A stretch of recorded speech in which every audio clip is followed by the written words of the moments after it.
Thank you, everybody, for joining us for our October MTPD. We are very excited to have our guest speaker today, Ramona Mateer, who is going to be sharing with us her presentation on her culturally relevant classroom management course. I can just say from personal experience that I am so excited about this one. I have been dying to hear about this course. I've been hearing great things about it forever, and since it started, and I personally can't wait to hear what Ramona has to share.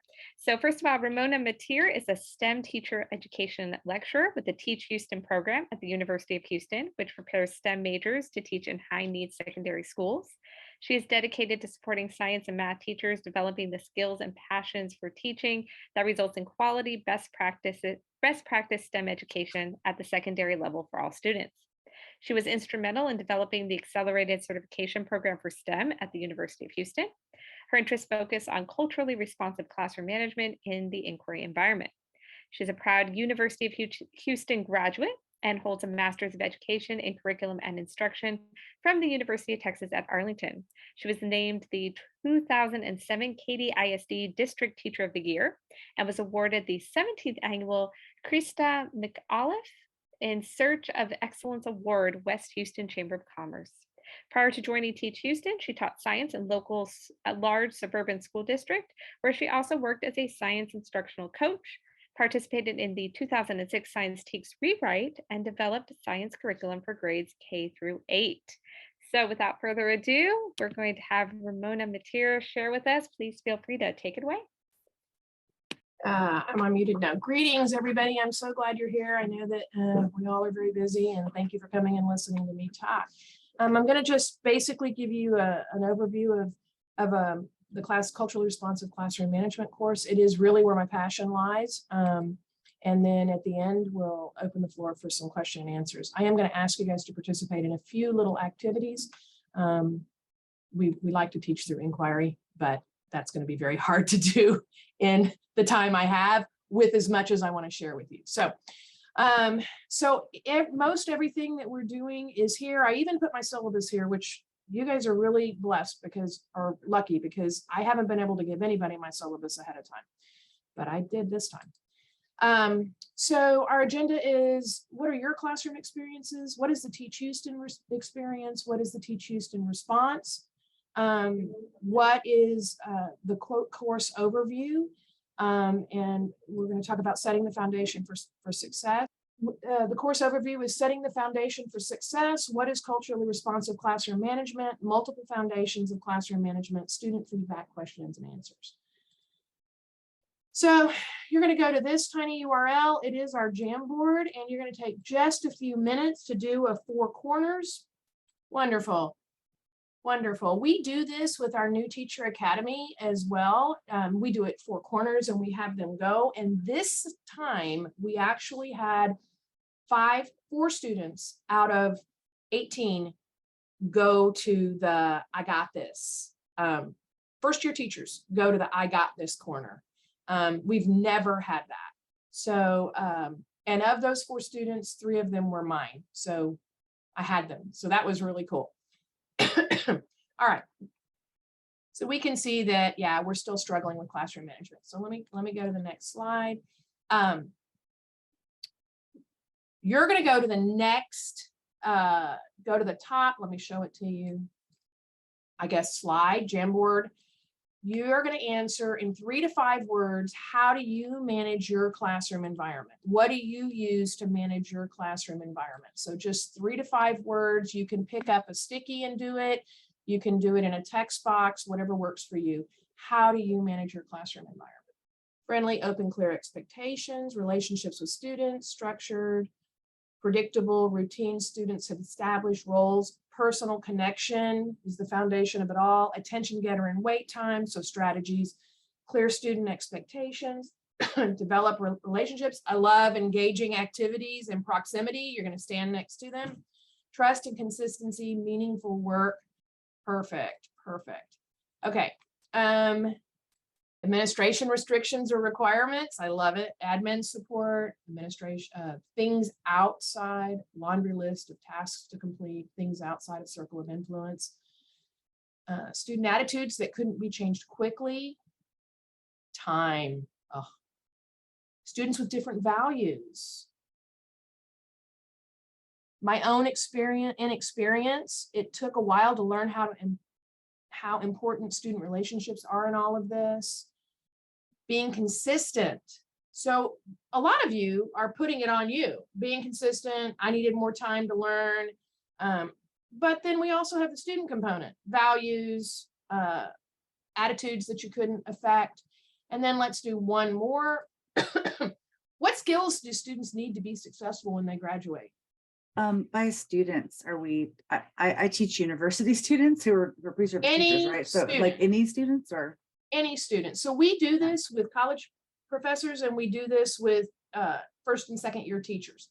Obviously, there's a completely different list of answers, lived experiences. And thank you for speaking up. It's nice to know you're there. Critical thinking, life skills, conflict resolution. They need to establish their own classroom They need to establish their own classroom management procedures. Ability to collaborate with others. Flexibility. Work with a variety of people. And that's college, that's any level. Work with a variety of people, how to manage emotions, ability to compromise. That's any level. I'm dealing with a little student teacher right now, and I'm like, we gotta be able to get along with everybody. It's just part of it. Prioritizing, understanding that they are just beginning to learn and it's a lifelong journey. Beautiful. Drive to continue to learn. So I'm going to tell you all of these work. I've taught everything from pre-K to 9th grade and college. I'm going to tell you all of these work in all the grade levels I've taught. I've not taught 4th and I've not taught 2nd. But I bet it works in those too, because it worked in pre-K. You want your kids to develop these skills. There's a few others in there when we think about what's going on in our society that our kids need to develop. So we're going to move on. So that's your experience and my experience. And that's the chalk talk that we just did. We're moving on. We are currently in a technological revolution. Students tell us, this is what the students want. They want to make a difference. They want societal impact. They want to be important. They want to work on a team.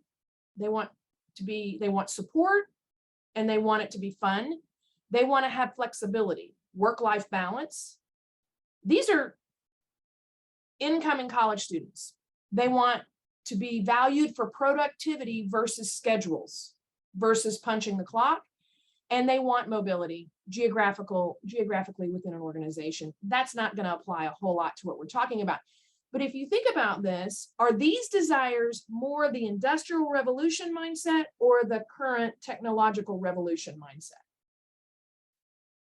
Somebody want to pop it in the chat or speak up, or which one do you think? Let's do it this way. Is it 1, Industrial Revolution, or 2, technological revolution? Show me with your fingers. Yeah, it's totally 2. But what typically do we see in classroom management? Do we see 1 or 2 in the classroom? We see 1. So there's an automatic disconnect. I had a CT tell me, a cooperating teacher tell me, we don't do that woo-woo. We just have rules and they follow the rules. And I said, well, okay, how's that working for you? Actually, he does do woo-woo. We'll talk about that in a bit. And then the new teacher experience, and this is research, but it's also what our kids report. They didn't grasp the essentials of classroom management as they went through their coursework. Many of them didn't have a course. It was embedded, as it was in Teach Houston. It was embedded in the coursework.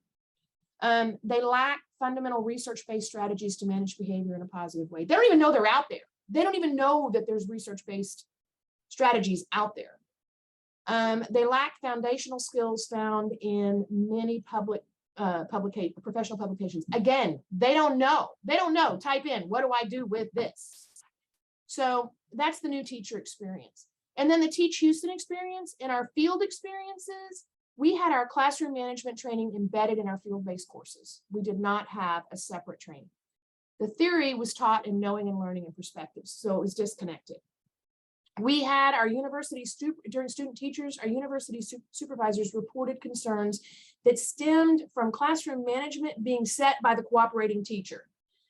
Elizabeth was telling me that she heard a cooperating teacher say, well, just yell at them. I yell at them. I've heard that. Have any of y'all heard that? Just yell at them. You need to be stern. Don't smile till December, right? Our university supervisors were very concerned about that. Y'all are over here, so I'm not looking at you, but they were, I need students, I have to talk to people. So they were very, very concerned about that. And then our graduates were reporting that although they were given many tools, they needed more classroom management. So in induction, they asked for it and asked for it. In seminar, they asked for it and asked for it. So our response was to develop a culturally responsive classroom management course. It's really, the real title is Culturally Responsive Community-Based Classroom Management. That's really the title. It meets 3 hours a week, 1.5 hours are asynchronous and 1.5 hours are face-to-face, and that's not enough. It was much better when I had the students for 3 solid hours, but they stamina-wise couldn't do it because it meets concurrently with student teaching. So it was very, very difficult for them to teach, come to classroom management for 3 hours, and then sustain for seminar for 3 hours. So we went to this model. It's taken a little bit of me learning how to get them to truly use their asynchronous time, but it's been fabulous. Again, it's concurrent with student teaching. In the course, we identify personal classroom management philosophies and how they relate to the real world environment. And that is so that they can begin intrinsically adopting classroom management, as opposed to, here's my checklist of rules. They start looking at what they really believe and they start to internalize it. They identify culturally responsive practices, and we've made huge gains this semester on that. They explore brain development and its role in student behaviors. That is one in the first few semesters that I did it. I just taught it and then I moved on, and I got the, why do these kids do this stuff? Now it's embedded all the way through. What part of the brain is responding when the kids do that? And I had a kid come in the other day, a student come in the other day, and he said, Miss Mateer, I made the amygdala mad. I said, what'd you do about it? He said, I put my hands behind my back and I said, I can see that you're upset. We will talk about this in a few moments. And I was like, yes. So he knew, he was able to compartmentalize because he knew what was going on in the kid's head. We also study multiple foundations of classroom management. It's not just, woo-woo stuff. We identify and practice current strategies to support inquiry in the STEM classroom. All lessons are inquiry-based lessons. So here's what it looks like. They do a lot of scenario work. And so here is an example. This is in the scenario. It's multiple scenarios. It's scenario number 3. An at-risk junior high campus in the greater Houston area underwent a campus cultural shift. Oh no, this isn't scenario 3. My apologies. This is by itself. It's the eating scenario. An at-risk junior high campus in the greater Houston area underwent a campus cultural shift under new leadership within the first year of the new principal joining the campus. Several programs and initiatives were undertaken. One particular initiative involved the principal wanting to make meals accessible to all students. This is one of the last scenarios they look at. The principal made the following decision. The cafeteria would remain open for 30 minutes after first period began. Students could eat in any of the before school holding areas, which was gyms by grade level, to accommodate the need to socialize amongst peers. Students would be allowed to bring and eat their breakfast during first period. The science teachers went crazy. No food in the science lab. That is not happening. We are not eating in the science lab. They can sit in the hall. The faculty and staff were opposed to the plan for the following reasons. They wanted to keep the original seating or eating arrangements. It's worked all these years. Why can't we keep it? Industrial versus technical revolution thinking. Students would eat in class and be disruptive to teaching and learning. Students would be encouraged to arrive late to school. They can arrive earlier to eat breakfast and socialize. I have to come to school early to get my job done. So the students look at this and then they have to think about how does what they were doing, this is their question, how does what I'm doing impact academic success, cultural competence, and critical consciousness in my class? and it's every component of their class. So what is the measure in CRCM? And they discuss it. And they talk about, hungry kids are not going to be academically successful. Kids who don't get to socialize across from their peer groups are not going to have cultural competence. And critical consciousness, the teachers need to teach them how to advocate for keeping this privilege. That's what they came up with this semester.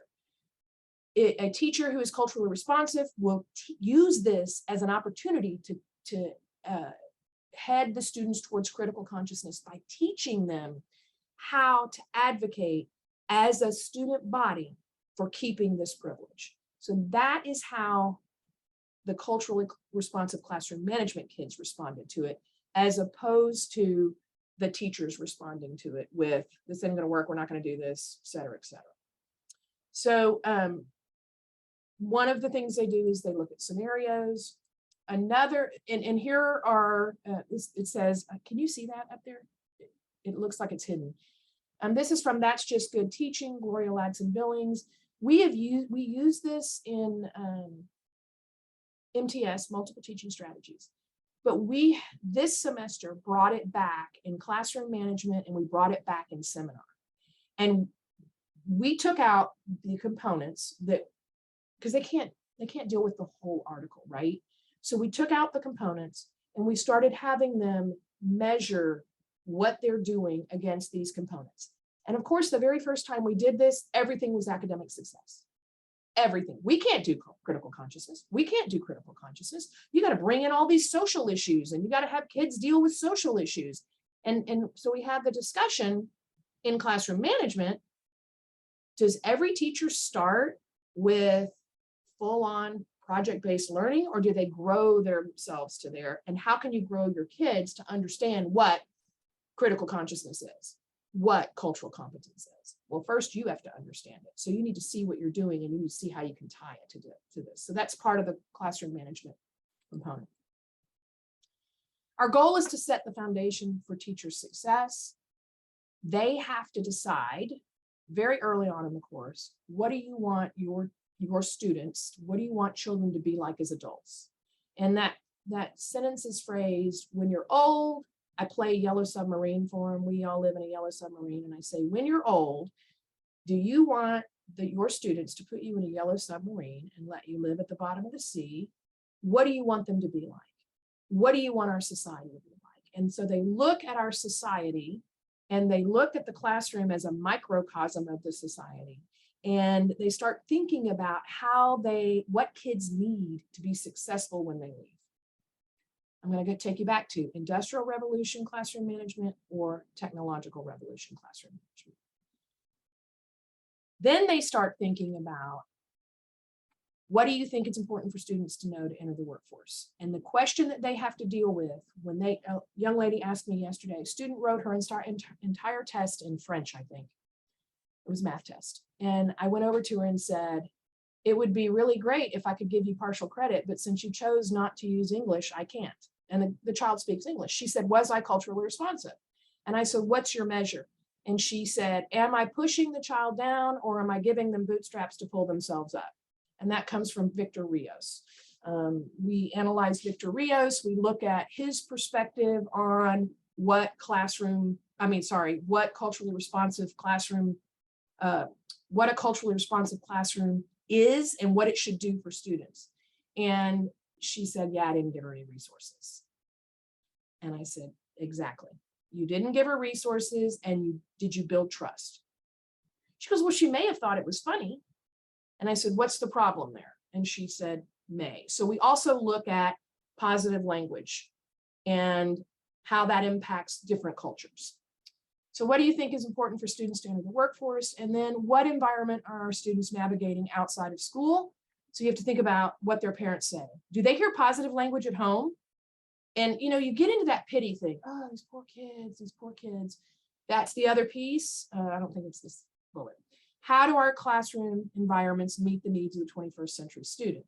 So you get into the poor kid, and we talk about the resilience, which comes from Victor Rios. We learn about the resilience of that poor kid. Which kid is going to be better able to navigate the world if we meet the needs of the 21st century student. And they say the student that has had struggle, productive struggle, or even unproductive struggle. So this is the foundation that we set for them. Culturally classroom management focuses on establish and enforce expectations in an equitable manner. So there's a whole lot of internal biases that they have to sort of sort out. And they start out evaluating themselves for internal biases. And then towards the end, the young lady, she was like, yeah, that was kind of a biased response.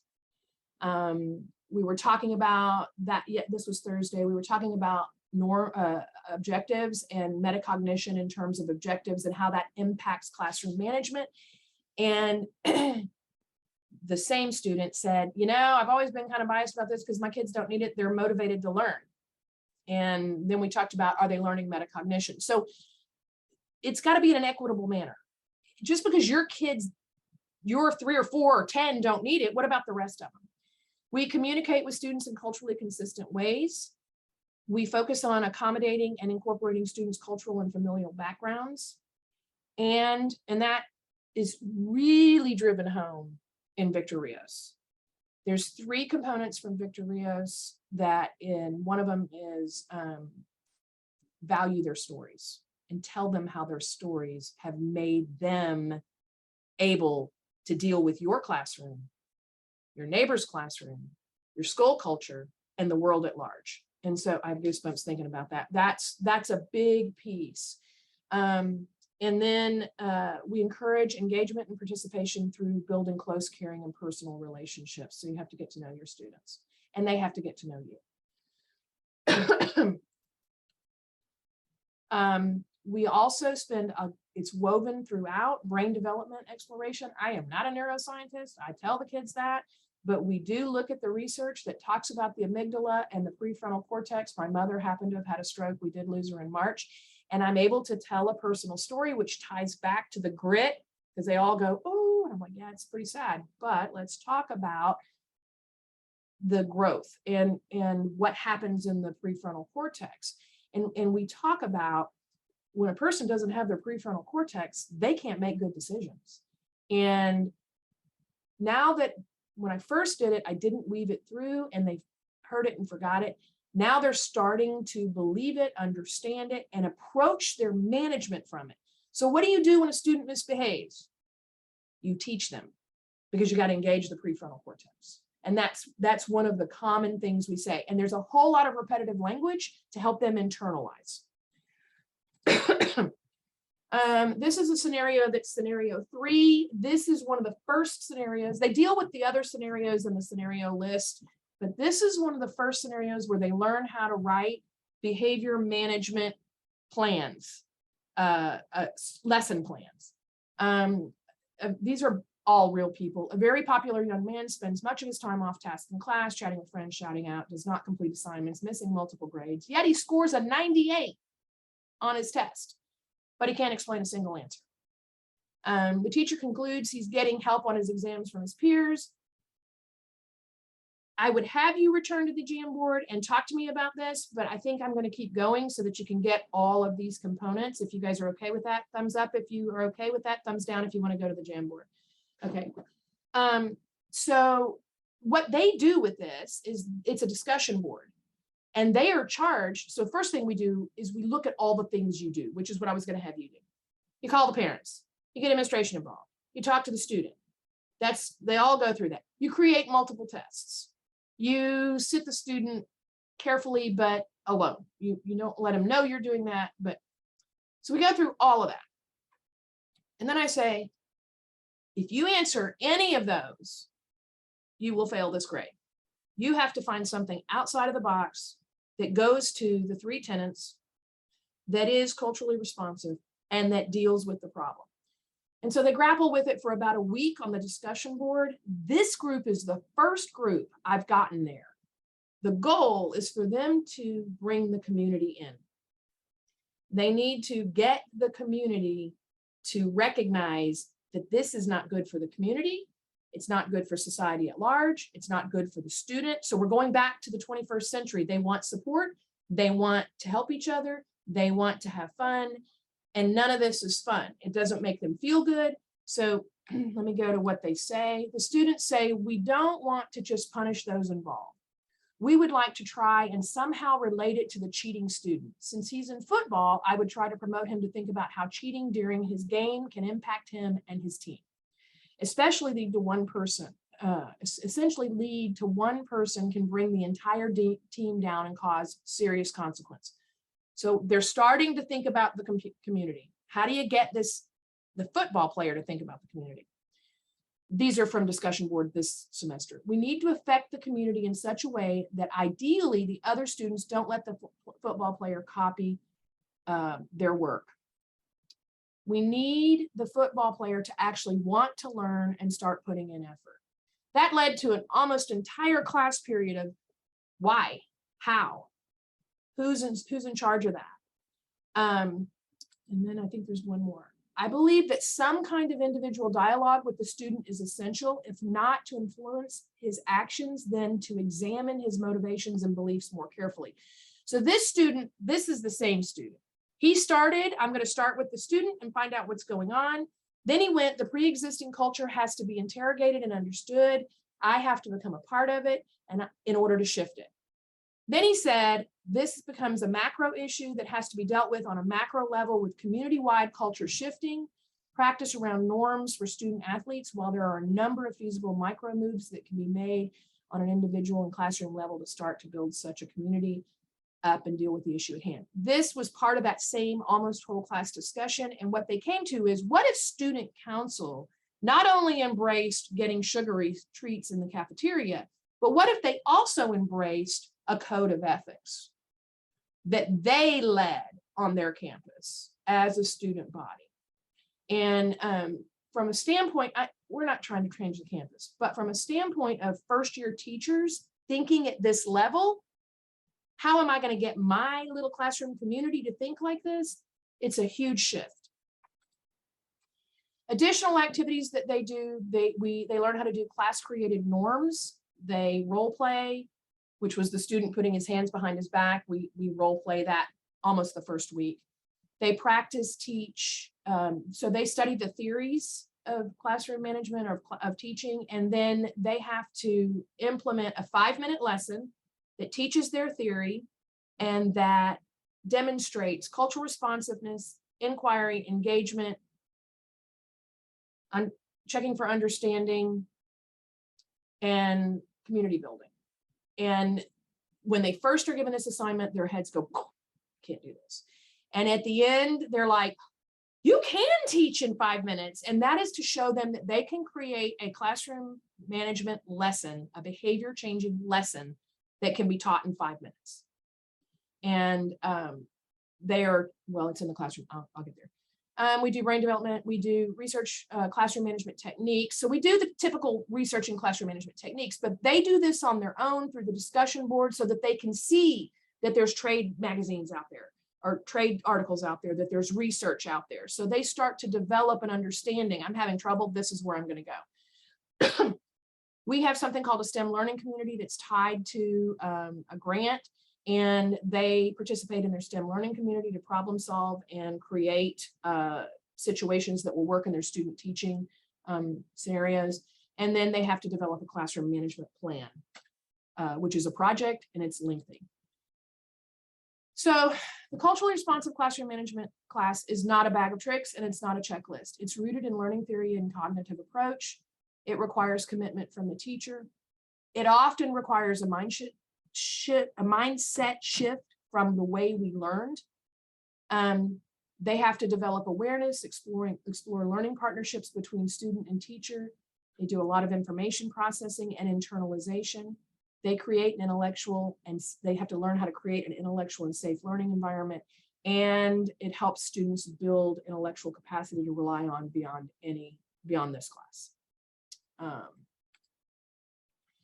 This is the breakdown, focuses on the environment, the clear expectations that you guys mentioned. We do positive learning, positive language, and that's what those scenarios are that are in they use those to figure out about, learn about positive language.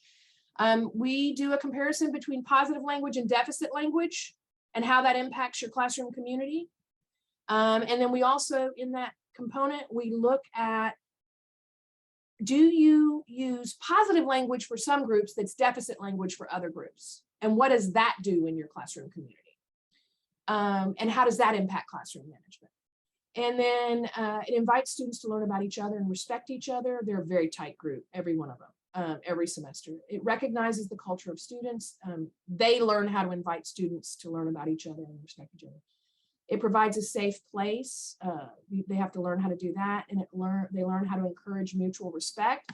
The very first couple of weeks, one particular student, how do I get these kids to quit being mean to each other? I said, well, you flip a coin, you turn around 3 times and they'll stop. And he goes, what do you mean? And I go, well, that's what you do. And he goes, will it really work? I go, no, honey, it's not going to work.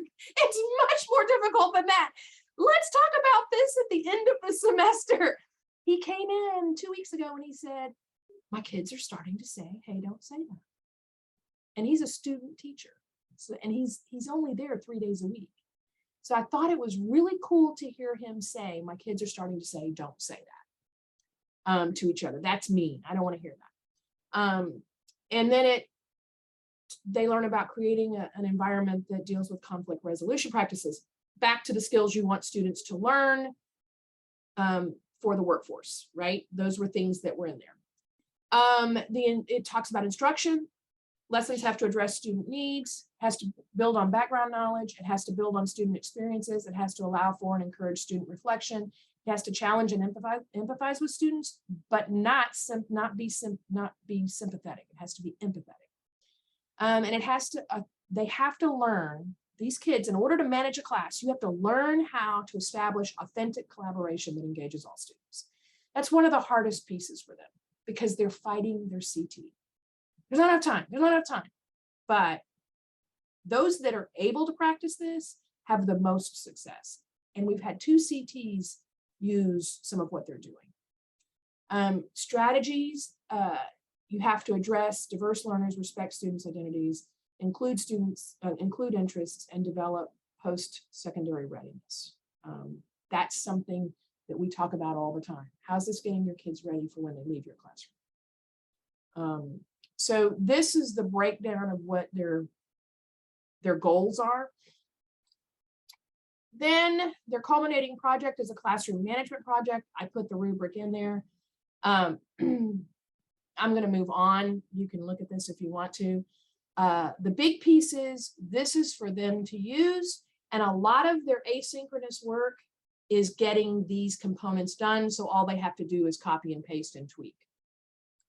So the classroom management project, they have to identify their level of structure and their students' level of structure. Do I need low structure and my students need high structure, and they study about that. What is my classroom management approach? Is it good for my students? What is my classroom management philosophy? What are the guidelines for success that I expect in my classroom? This is one that we could never get our student teachers to do until we started doing classroom management, the course. Because if you don't know what your guidelines for success are, you have no direction for why you're creating your rules, what rules you're creating, what you're expecting of students. And then they have to develop how they're going to create their rules. Is it going to be teacher or class created? How will the rules or expectations support CRP in your classroom? And how will the rules or expectations be taught? There's 5 places. One of them is guidelines for success. How does it support CRP? And they always are told to go back and look at the tenets. They have to, in their classroom management, I think it's like 8-9 pages. They have to deal with classroom interactions. How are you going to build community? So, sorry, building is misspelled. I can't deal. Sorry, guys. Oops, sorry. Okay. How will the community building strategy support CRP in your classroom? What attention signal? So how are you going to interact with your students to be respectful? So we're not going to say, hey, everybody. We're going to come up with a way to respect them. They're human beings. They're not dogs. And that's one every single CRP student, CRCM student uses by the time they leave. Even if they were highly opposed, they use it. Because if they don't use it and they report that they don't use it, I start screaming at them and they're like, oh. And they're like, okay. You know, how do you think your kids feel? They have to just determine what their greetings are going to be. How are your greetings going to support CRP in your classroom? What are you going to say to kids when they come in the door? What are you going to say to kids when they leave? Because a lot of our STEM students don't know how to talk to kids. I don't know if y'all know that. They don't know how to talk to kids. Ask him about his shirt. Why would I do that? Because he's wearing it and he obviously likes it because he chose it. Well, maybe it was just a shirt that was on the floor. So they have to develop this.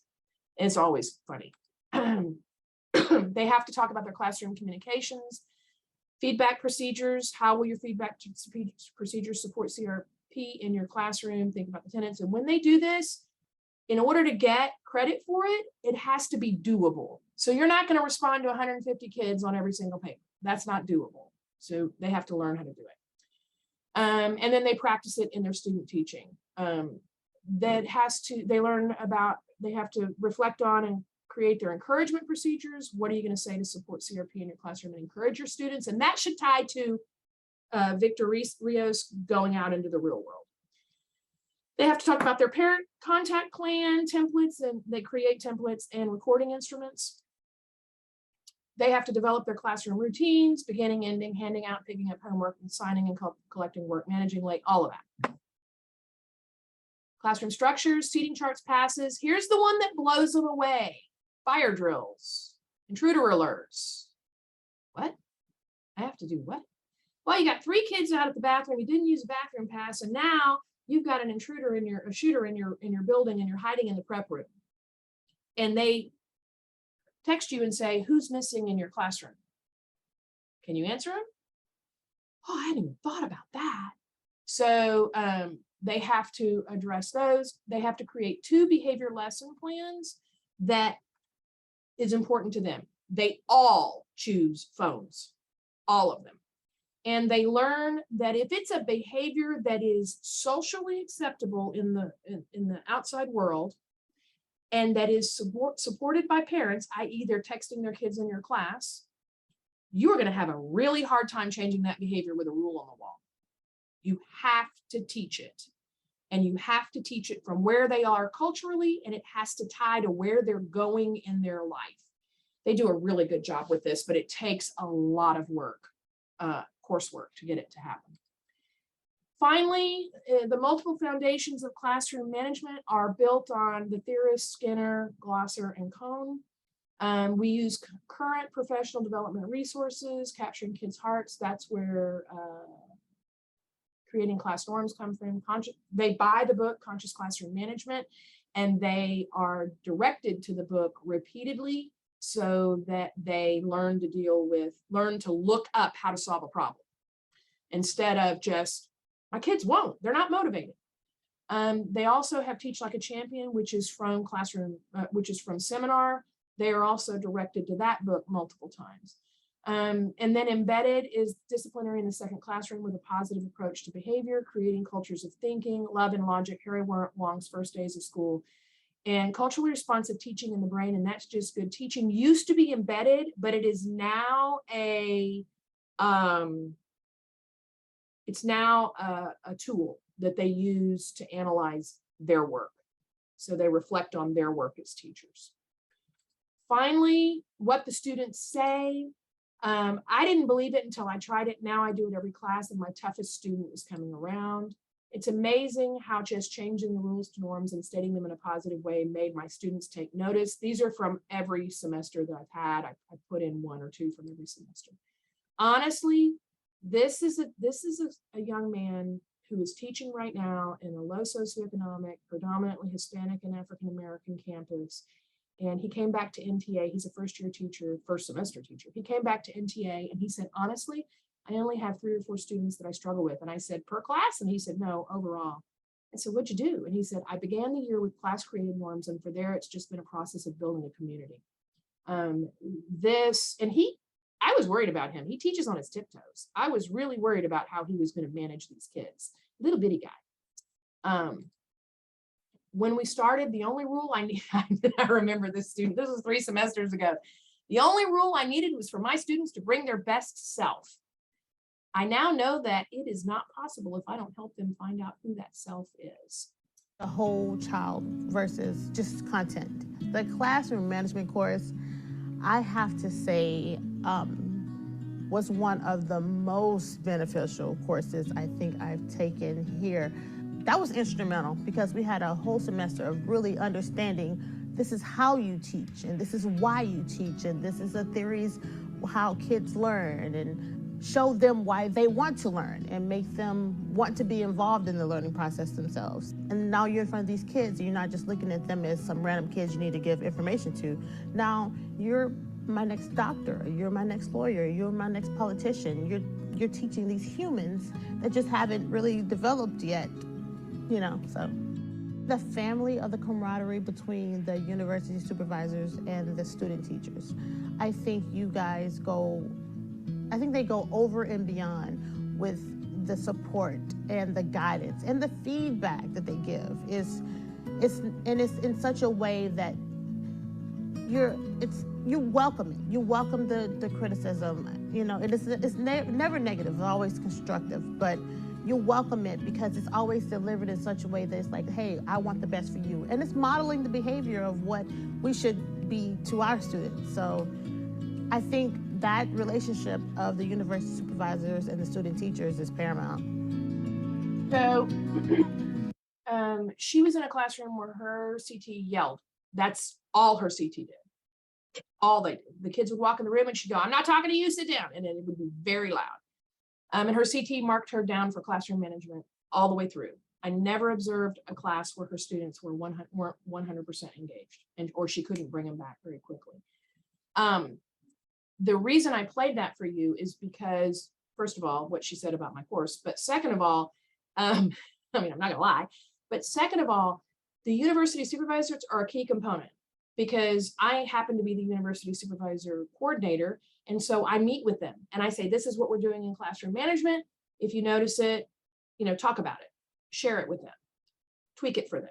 So we're able to, because it's during student teaching, we're able to bridge that gap through the university supervisors, which is really nice. And then finally, our next steps, we are going to study the results. We're currently developing an instrument to record observations of first and second year teachers.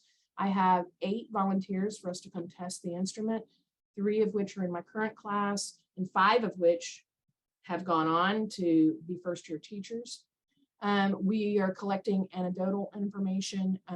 We're supporting new teachers in New Teacher Academy with extension classroom management PDs. So what they learned in CM. In October, we did the warm demander and we had them implement a self-analysis. And guess how many students did not post their rules? Most of them. The 3 or 4 that were over in the corner, they all posted their rules. They all had them posted. One of them did class created norms as a first year teacher. So that's where we're going.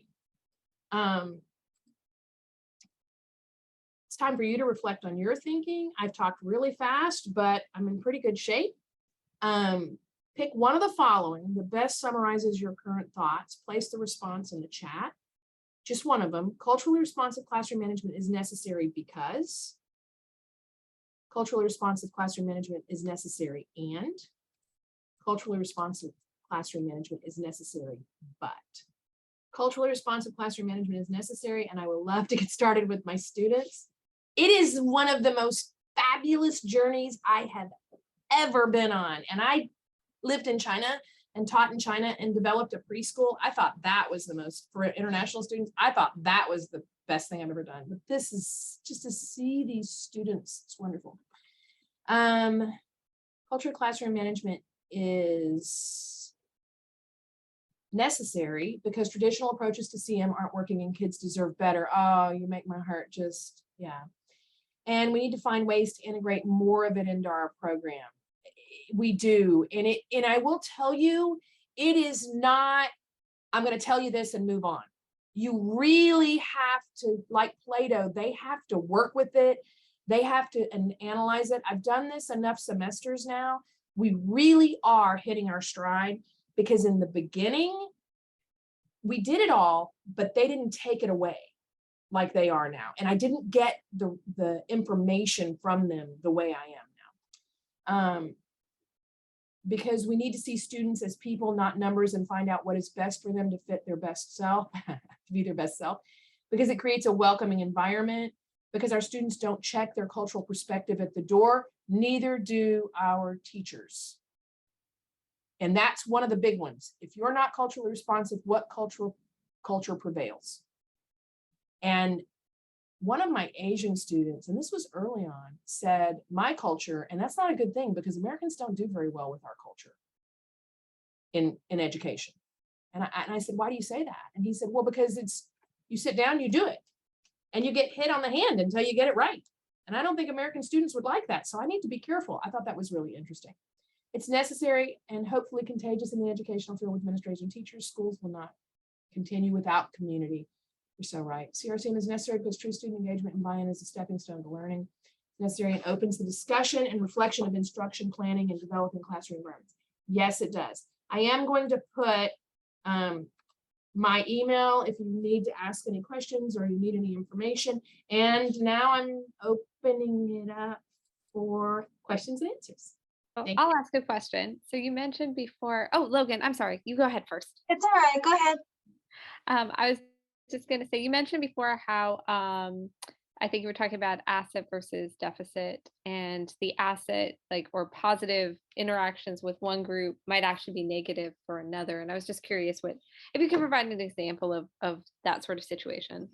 So this is probably not one of the things that I should be doing, but I do it.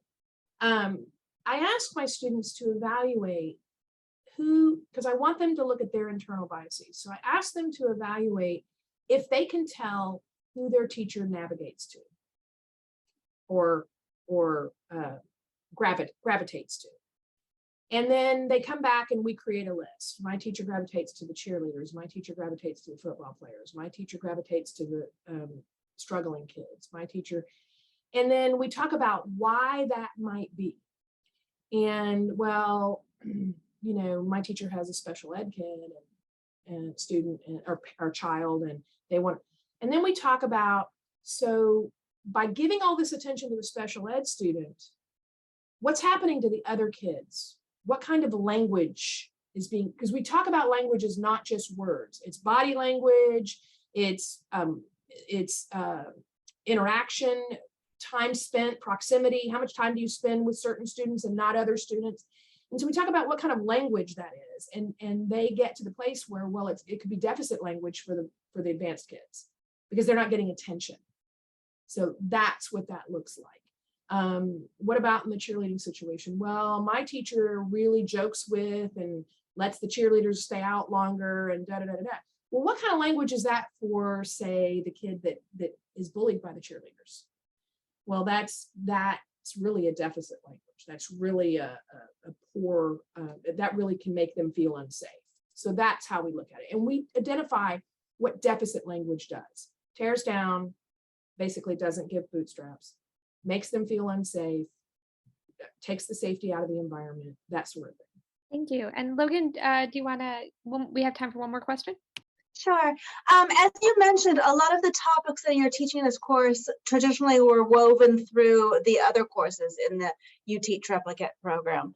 So I'm wondering, did you rip them out and replace them with something else, or is this reinforcement of what they already heard? I would tell you this is analysis and application, Okay. right? So when you read a child a book, you read it 47 times before they internalize it, right? Or before they comprehend it. Same thing, this is almost like that. They're in their toddler stage and they can't hear it enough. So they get that little bit of practice in their field-based courses. And then when they come to classroom management, now remember, this is not a required course. It's only required for ACP. I now have about half ACP and half undergraduates that want to come. But when they get to this course, we talk about, you know, so you've done this before. What are your beliefs about it? The big one is random calling. 87% of the students that I've surveyed in the last 3 years do not believe in random calling. I'm keeping a tally. I'm keeping a tally of it. They think it's not culturally responsive. They think it's, and so this is where we analyze. Is it equitable? Are you providing equity? what are you doing to that student? Are you pulling them down or pushing them down or pulling them up when you don't random call them? And so they take what they practiced a little bit, they start to analyze it and see why they do it.